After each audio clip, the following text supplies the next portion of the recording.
Good morning, everyone. Good morning, ladies. So this is kind of a heavy topic, so I've intertwined some fun things in between some of the slides, okay, so that we can keep it kind of light and airy, because we know that this is a hurting world that we live in, right?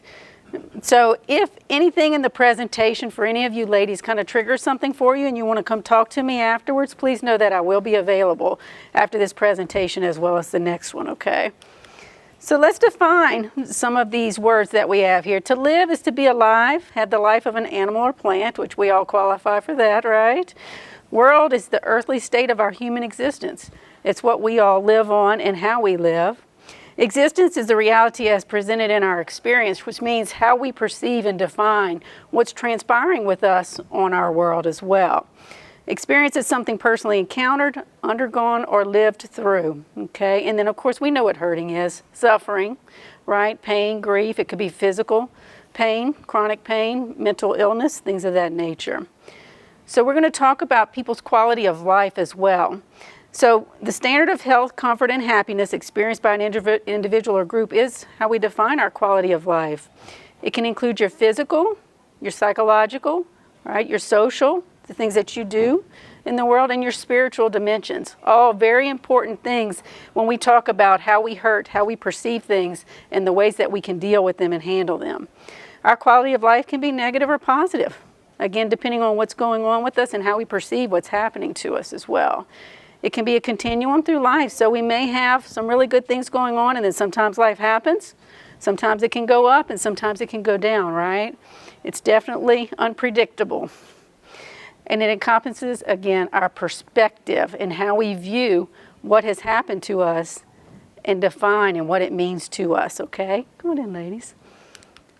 So first off, we kind of want to define male versus female logic, because do we think like men? Do they think like us? Not at all, right? Sorry to the one person in the room. So we're going to talk about first the female brain, right? This kind of defines who we are here, right? We have a headache generator, impulse shopping. We can remember birthdays and anniversaries, right? What's that? She said shoes. Okay. Oh, okay. Our driving skills, the I told you so gland, which can be very large in us, right, as ladies. We like shiny things, some of us do, and diamonds. We know what the difference is between our wants and our needs. So let's talk about what the male brain looks like. Yeah, sorry again to the one guy in the room. So yes, these are the things that are important to men, right? You know, the toilet aiming sector right there is kind of off. It's a little small. The TV and remote control addiction center is quite large. That would describe my husband. The ironing part of the brain is very small. So again, we all operate differently, whether we're male or female, right? And the experiences that we have in our life can impact the way that we view things. Okay, so what are some things that can happen to us in this world that can impact our perception and quality of life? Can you think of some? Sickness. Loss of a child. Loss of a child, absolutely. Death. Debt, yes, both debt and death. They can kind of feel the same sometimes. Addiction, absolutely, absolutely. So these are some of the things that we either have experienced or we hear about on a daily basis, right? When we talk about our world, it's kind of across all. There's no boundaries. This can happen no matter where you are. Wars and violence, right? Not only globally, but this can also happen in our homes sometimes too, amongst each other, right? Fires, global warming, we hear a lot about that. I don't know how many of you are concerned with that. Illness and diseases, not only physical illnesses, but the disease of addiction and other chronic illnesses that can take place. And then, of course, this is just a mess when everything happens all at the same time, right? But these are some things that can impact our world and impact the way that we perceive and receive the world. And then, of course, if you believe in that there's something out there on other planets, that's even a whole nother category that we won't go into there. And then flooding is another one as well. How many of you were affected by the flood? Yes. Very stressful. Very, very stressful time. How are you doing? Not too good. Yeah. Very stressful. What about yourself? Yeah. Still, even a year and some months later. Yeah. Very impactful. Let's talk about stress. Stress is a perceived demand or threat to our body. Remember, we talked about those categories. Our body, our mind, our spirit, our value system, what we believe in, and our emotions, right? Because when we have stress, our emotions get impacted by that in the way that we interact or the way that we receive other people. Our stress can be short and brief, could be a one-time incident or long-term, like those who were impacted by the flood. That's very long-term stress for y'all. It has associated reactions. So again, the physical, cognitive, behavioral, emotional, again, the way we think, feel, interact, and the way stress can also impact our physical well-being. It's very, very hard on our bodies to have chronic stress. Sources of stress can be work, health, financial, relationships, etc. And the impact of stress, when we talk about from a physiological standpoint, contributes to our depression, anxiety. You can get headaches from chronic stress. High blood pressure, heart conditions can be a result of chronic stress as well. Chronic pain, addictions, diabetes, obesity. Our immune system can get suppressed by chronic stress as well, which makes us more susceptible to illnesses or viruses and many other health-related ones. All right, so we're going to take a step back for a moment from the heavy stuff. When we talk about perception, right? Let's see here. This is another way that hopefully it'll work. Y'all have a video here for you.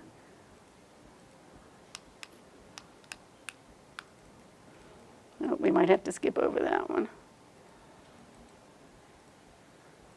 There it goes.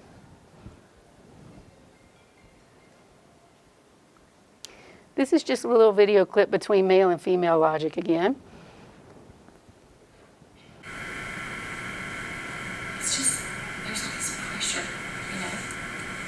And sometimes it feels like it's right up on me.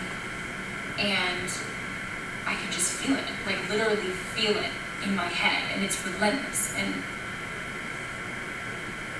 I don't know if it's going to stop. I mean, that's the thing that scares me the most, is that I don't know if it's ever going to stop.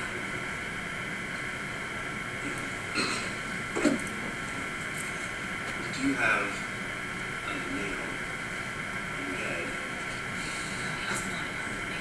Are you sure? Because, I mean, I'll bet if we got that out of there. Stop trying to fix it. No, I'm not trying to fix it. I'm just pointing out that maybe the nail is causing... You always do this. You always try to fix things when what I really need is for you to just listen. See, I don't think that is what you need. I think what you need is to get the nail See, you're out. not even listening now. Okay, fine. I will listen. Fine. It's just... Sometimes it's like... There's this achy... I don't know what it is. And I'm not sleeping very well at all. And all my sweaters are snagged. I mean, all of them.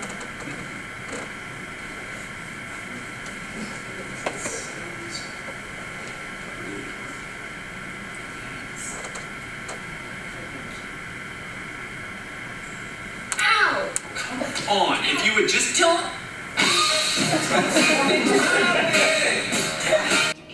Perception, right?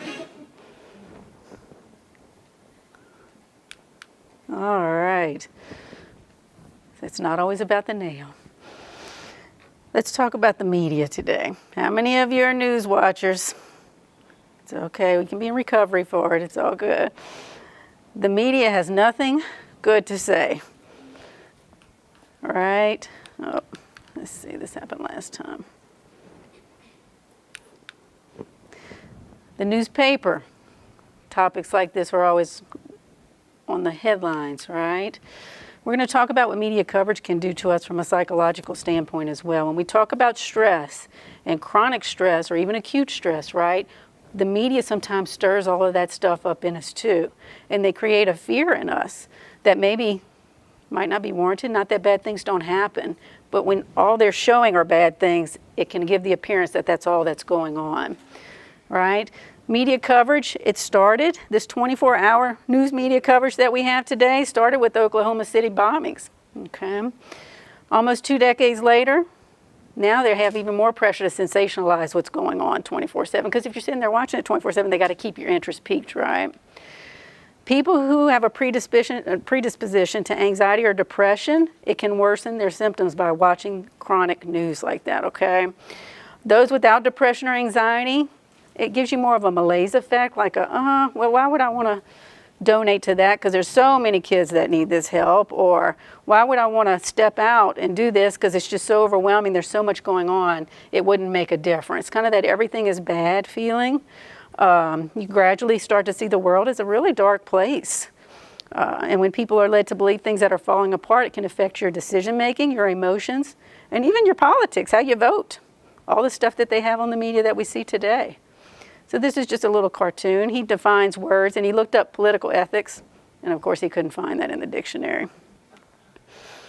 And trauma. We're going to talk about trauma as well, right? We talked about chronic stress and acute stress. Trauma can step it up a couple notches, okay?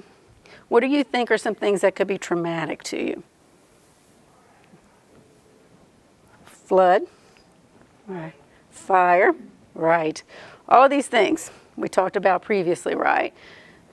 Wars and violence, whether in our home or outside of our home, fires, global warming, illness and disease, all of that, that's a hot mess. Flooding can be very traumatic as well. Then, of course, if you believe in aliens. Let's talk about what trauma looks like, okay? So a situation occurs, and then we have a perception or a definition that or meaning that we attach to it, okay? Then we get conditioned with how we feel. So let's take the flood. That was a very traumatic experience for you ladies.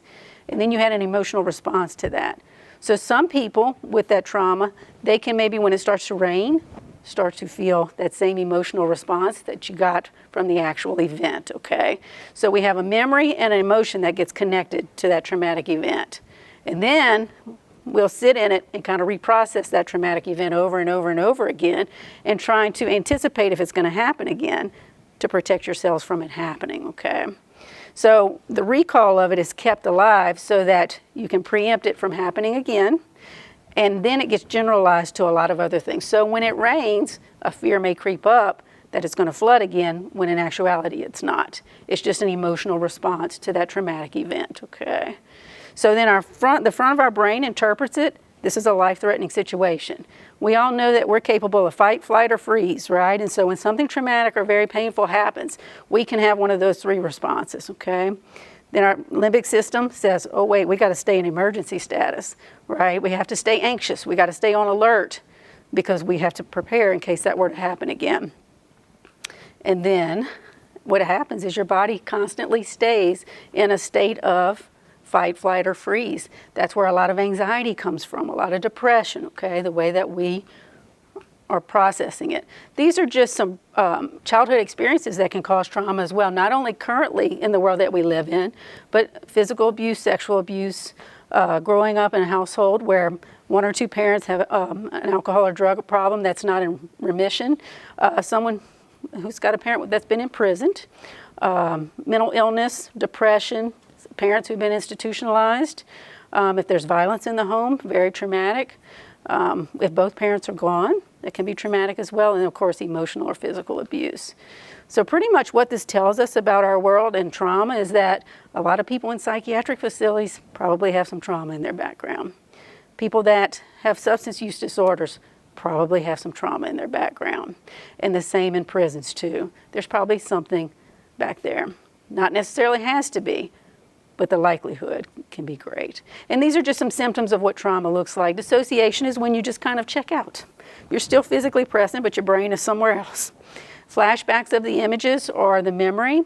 Nightmares, hypervigilance, always being on guard and being alert. You can isolate, anxiety, difficulty with problem solving, aggression, being numb, just feeling emotionless, no feelings at all. Depression, substance use, self-injurious behavior. Poor judgment and continued cycle of victimization. It's important to know that these symptoms are not something that's pathological in the person or something wrong with them. These were coping mechanisms when the events were occurring. And now, maybe later in life, they don't work as well, but they helped them to cope and survive, okay? So we want to teach people new coping strategies. So I'm sorry that I got angry and said a lot of things that I meant but still should not have said. Trying to understand the behavior of some people is like trying to smell the color 9. Yeah. Let's talk about symptoms of anxiety, okay? Restlessness or feeling wound up or on edge, so always be in an alert status, okay? Being easily fatigued. It's hard to be anxious all the time, and so it's exhausting. Difficulty concentrating or having your mind go blank, so that when your mind doesn't stop racing or it doesn't just rest, or when you lay down at night, you can't shut it off. Irritability, muscle tension, difficulty controlling the worry. Sleep difficulties, again, you can't shut it off at night, okay? Your heart racing or pounding, sometimes you could have a panic attack and it feels like you're having a heart attack. An adrenaline overload, so fight, flight, or freeze, right? When you constantly stay in that mode, okay? So just an FYI, I'm out of the medicine that makes me like you. Symptoms of depression, persistent sad, anxious, or empty mood, feeling hopeless or pessimistic. Irritable, feeling guilty, worthless, or helpless. These are old messages that we attach to what's happened to us in our past. A loss of interest or pleasure in hobbies or activities. You're fatigued a lot. Again, depression's hard to carry around as well, and it makes you very exhausted. Difficulty concentrating, remembering, or making decisions. Sleeping or oversleeping, right? Appetite or weight changes, so it might have an increase in weight or a decrease in weight. And then, of course, if you are having any thoughts of suicide or any suicidal attempts as well. I love when my brain chemicals and hormone levels are just right and I actually enjoy life. All right. So let's talk about healing. It's an intentional process by we as people, right, humans, are motivated to accept our life, which is our authentic life, through the exploration of our thoughts, our feelings, our physical well-being, and our spiritual connections in a non-judgmental way in a trusting environment, okay? So let's talk about, we talked about all the heavy stuff. Let's talk about ways that you can handle and cope with this stuff, okay? What not to do is don't stuff it or avoid it. We can squash stuff, but it will come back up. It'll come out sideways, but it won't go away if you try to stuff it, okay? We can't use what's happened to us as an excuse to hurt other people either. So what we want to do is do something with that hurt, but we can't use it as a justification to hurt others. Okay, I say retail therapy. How many of you ladies are shoppers? It works for a temporary moment in time, huh? It makes you feel good, but something you wouldn't want to do as a therapeutic tool, right? Gambling, overeating, isolation, and of course using substances to cope. Because a lot of times what happens is once you start using the substances, then you might create another problem as well, such as addiction, right? Talking about substances, Liverpool, he defines it as 2 drinks sharing a body organ. A conscious is what hurts when everything else feels great. Right? What are some ways to address the stress, depression, and anxiety? If you feel like you're having some of those symptoms that we talked about, definitely see a therapist. You know, go talk about it with someone. If you have trauma in your background, EMDR, which is a tool that's used for traumatic events, it stands for eye movement desensitization and reprocessing, a very therapeutic tool to get rid of trauma, to squash the emotional impact that trauma can have. Medication management. Some people need medications to help with their depression and anxiety. There's nothing wrong with that. Relaxation and self-care. How many of you relax or take care of yourself? Yeah, just a few in here. That is so important. We all have a cup that we expend out of. And if we don't fill that cup back up, then we're exhausted and worn out, right? We're tired. We don't have anything to give anymore. We have to take care of ourselves first. Finding balance between work, your home, and your activities. You've got to have balance there. Meditation, having some quiet time for yourself to calm your mind and relax your mind. Yoga, exercise. So the definition of perfect health, the slowest possible rate at which one can die, right? Continue ways to cope, massages, right? Those are feel goods. Even things as aromatherapy, having something that smells good around you can impact the way that we feel or think. Nutrition, supplements, getting rest and sleep. Our bodies and our minds need rest and sleep. That's very important. Gratitude. Being grateful for what you do have today. Sometimes I'll tell clients when they come in and they're talking about a lot of negative things for homework, I'll tell them to go write down every day 10 things they're grateful for that day, to kind of reprogram, right, and start to look at things in a different way. Spirituality. I'm not here to push spirituality on anybody. I am a believer, but I think it is important that we believe that there's something greater than us. out there, because if it's left up to us human beings, we're in trouble. Yes. Self-affirmations, telling yourself, I'm good. I am a good person, right? I am very lovable. I am good enough, and I am worthy and loved. Turn off the TV. Again, there's nothing really positive on TV, but I am guilty of being a TV watcher, I will tell you. I like to unwind with TV. If you're watching chronic news, maybe limit some of your news intake as well. And cell phones today are another mode of us getting all this negativity, right? Yeah, yay, another selfie. I hope those 10 likes give you the confidence you need to get through your day. Yeah. The reason we struggle with insecurity in ourselves is because we compare behind the scenes, right? What people don't know about us with everyone else's highlighted reel, what we see in everybody else. Okay. And at the end of the day, we're all human beings on this planet. We all have hurts. We all have positive things. We all have past histories that impact us. All right, let's see now if we can get this video.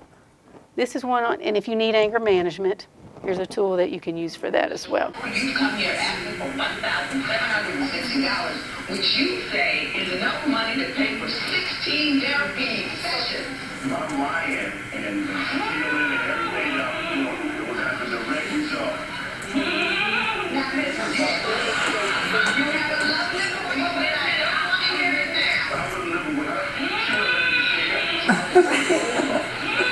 you're saying you have a problem with your anger? Yes, then I'm going to anger management class. That's right. That's what the humming is coming from. Oh, that's what the humming is. That's what you, yes, when you are excited and agitated.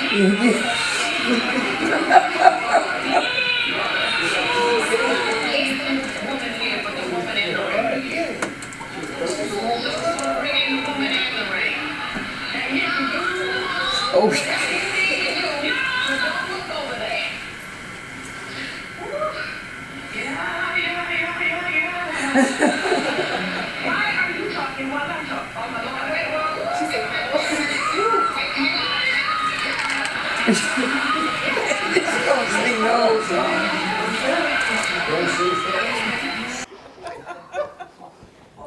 Whatever it takes, right? So as you can tell throughout this heavy topic, I've intertwined some humorous clips and slides. How are y'all feeling right now? Yes, humor is very impactful in our world. It's such a good natural medication. If you're going to watch TV or movies, make sure you're watching a comedy, right? Because when we were talking about the heavy stuff, everybody was kind of like this, right? And then you throw in some humor and it shifts the brain chemicals and the way that we feel. It decreases your blood pressure and heart rate, stimulates those endorphins, which is our natural painkiller. You have fewer symptoms of anxiety and depression. It strengthens your immune system, okay, and protects you from stress. Okay, Brene Brown says connection is why we're all here. Shame and fear, we identify that there's something about me that if someone were to know about me or see it in me, I would not be lovable or worthy of connection, and that is not the truth. We are all very worthy of that. Those who don't struggle or those who feel that they are worthy of it, have the courage to be imperfect. We are all imperfect human beings, okay? Compassion with yourself, forgiveness for yourself and of others. Let go of who you thought you should be, all right? And accept who you are. Be vulnerable. And remember, we all come on this planet being wired for struggle and imperfection, okay? It's how we deal with it. So, ladies, some other things. My role as a mom, cherish little moments and things that happen, right? Notice the positives. Just do what you can, which is your best. Give yourself permission to fail. Don't let that inner critic tell you that you're a bad mom, that you're doing something wrong. You just do the best that you can. Take care of yourself, okay? Allow your children to be imperfect as well.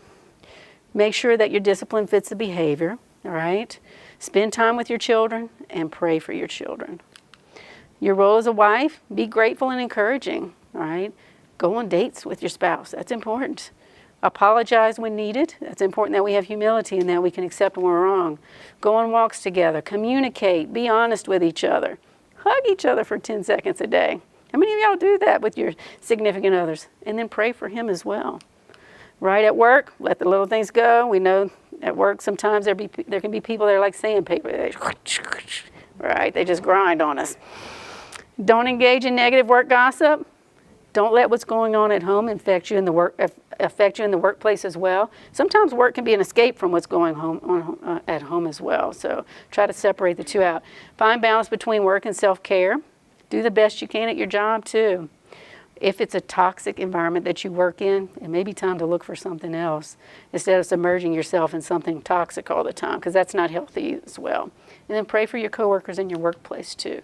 And then as a friend, stay connected with your friends. That's so important for us to socialize and be around other people and feel supported, to encourage others and be encouraged, to listen, to be honest. Ask for help sometimes if you need help. That's important. And pray for your friends too.